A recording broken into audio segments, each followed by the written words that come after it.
ಕರ್ನಾಟಕದ ಮಾನ್ಯ ಉಪಮುಖ್ಯಮಂತ್ರಿಗಳು ಡಿ ಕೆ ಶಿವಕುಮಾರ್ ಅವರ ನಡೆ ದೊಡ್ಡವರ ಕಡೆ.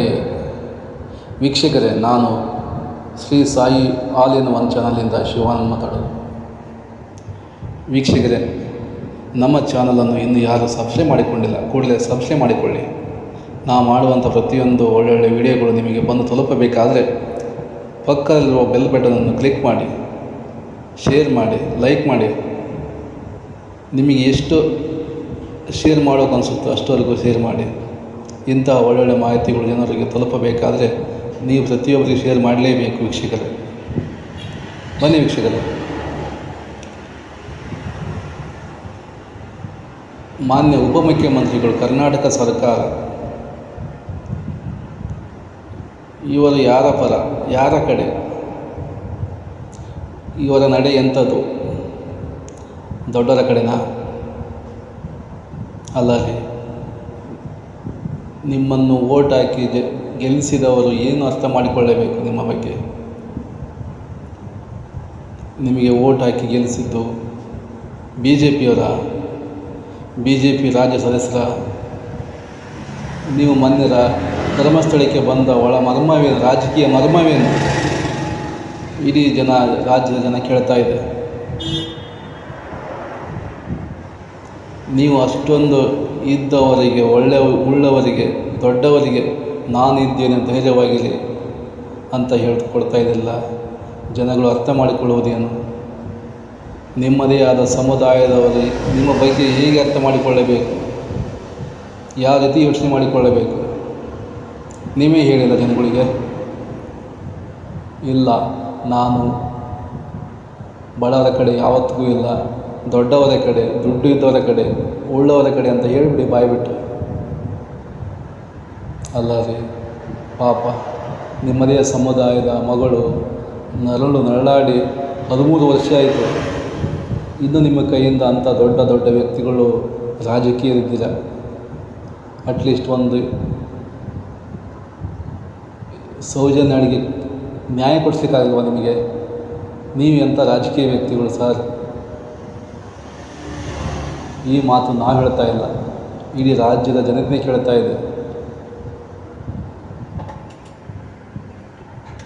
ಮೊನ್ನೆ ಆ ಸೌಜನ್ಯ ತಾಯಿ ಅಂತ ನರಳಾಡಿ ಕಣ್ಣುಗೆಟ್ಟಿ ಕೇಳುವಾಗ ನಿಮ್ಮಕ್ಕೆ ಕರಳು ಚುರುಕನಿಲ್ವಾ?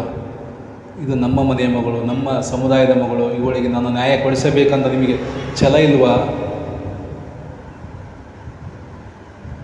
ಹಾಗಿದ್ದ ಮೇಲೆ ನಿಮಗೆ ಯಾರ ಪರ? ನೀವೇ ಹೇಳಿ. ನಿಮಗೆ ವೋಟ್ ಹಾಕಿದವರು ಬಿ ಜೆ ಪಿಯವರ ರಾಜ್ಯಸಭಾ ಸದಸ್ಯರು ನಿಮಗೆ ವೋಟ್ ಹಾಕಿ ಗೆಲ್ಲಿಸಿದ್ದು? ಅಲ್ಲ ರೀ. ನೀವು ಹೀಗೆ ಮಾಡಿದರೆ ನಿಮಗೆ ಮೊನ್ನೆ ಪಾಠ ಕಲಿಸಿಲ್ವಾ? MP ಎಲೆಕ್ಷನಲ್ಲಿ ಸ್ವತಃ ನಿಮ್ಮ ತಮ್ಮನನ್ನೇ ಸೋಲಿಸಿಲ್ವಾ ಜನಗಳು? ಕೊನೆಗೆ ಹಾಗಾಗುತ್ತದೆ. ದಯವಿಟ್ಟು ನೀವು ಸತ್ಯದ ಪರ ನಿಲ್ಲಿ, ಸತ್ಯಕ್ಕೆ ನ್ಯಾಯ ಕೊಡಿಸಿ.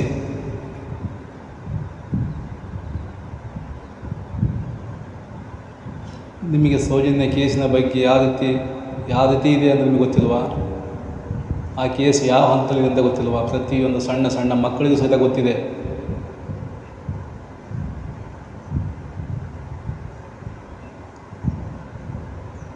ಏನು ಸ್ವಾಮಿ ನೀವೊಬ್ಬ ರಾಜ್ಯದ ಉಪಮುಖ್ಯಮಂತ್ರಿಗಳು,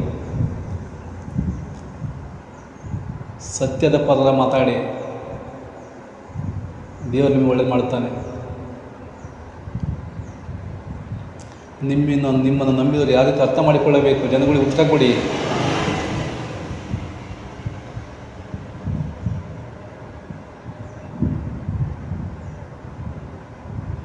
ಅಲ್ಲ ಸ್ವಾಮಿ, ನಿಮಗೆ ಸೌಜನ್ಯಳಿಗೆ ನ್ಯಾಯ ಕೊಡಿಸ್ಲಿಕ್ಕೆ ಆಗುತ್ತಾ?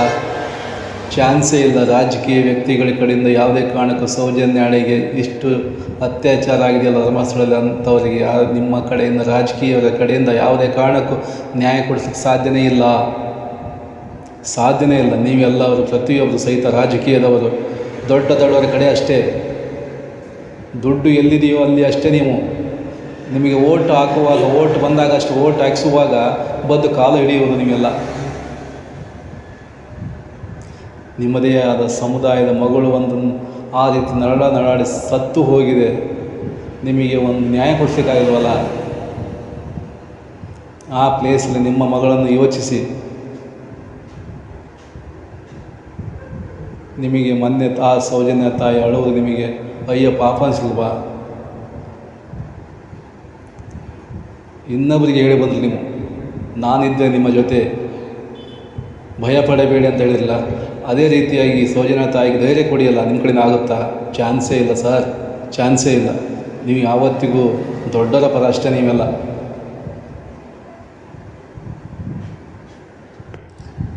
ನಿಮ್ಮ ರೀತಿ ಹೀಗೆ ಮುಂದುವರಿದರೆ ಮುಂದೆ ಜನಗಳು ನಿಮಗೆ ತಕ್ಕ ಪಾಠ ಕಲಿಸುತ್ತಾರೆ. ಯೋಚಿಸಿ. ಹೀಗೆ ಮಾಡಿ ಮಾಡಿ ಬೆಳ್ತಂಗಡಿ ಶಾಸಕರೊಬ್ಬರು ಯೋಚನೆ ಮಾಡ್ತಾ ಇದ್ದಾರೆ, ನನ್ನ ಶಾಸಕ ಸ್ಥಾನ ಎಷ್ಟು ಕಳೆದುಕೊಳ್ಳಬೇಕಾಗುತ್ತದೆ ಎಂದು. ಹಾಗೆ ನೆಕ್ಸ್ಟ್ ಮುಂದೆ ನಿಮಗೂ ಹೀಗೆ ಆಗುತ್ತದೆ, ಜನಗಳು ಪಾಠ ಕಲಿಸ್ತಾರೆ. ಯೋಚಿಸಿ ಸರ್. ದಯವಿಟ್ಟು ಸತ್ಯದ ಪರ ನಿಲ್ಲಿ, ನ್ಯಾಯ ಕೊಡಿಸಿ.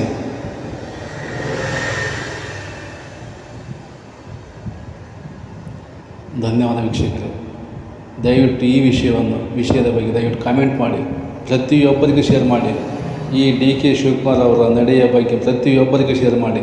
ನಿಮಗೆ ಎಷ್ಟು ಸಾಧ್ಯವಾಗುತ್ತದೆ ಅಷ್ಟುವರೆಗೂ ಶೇರ್ ಮಾಡಲೇಬೇಕು ವೀಕ್ಷಕರೇ. ಮುಂದೆ ಇಂಥ ಒಳ್ಳೆಯ ವಿಡಿಯೋನಿಗೆ ಬರ್ತೀನಿ. ಧನ್ಯವಾದಗಳು ವೀಕ್ಷಕರೇ.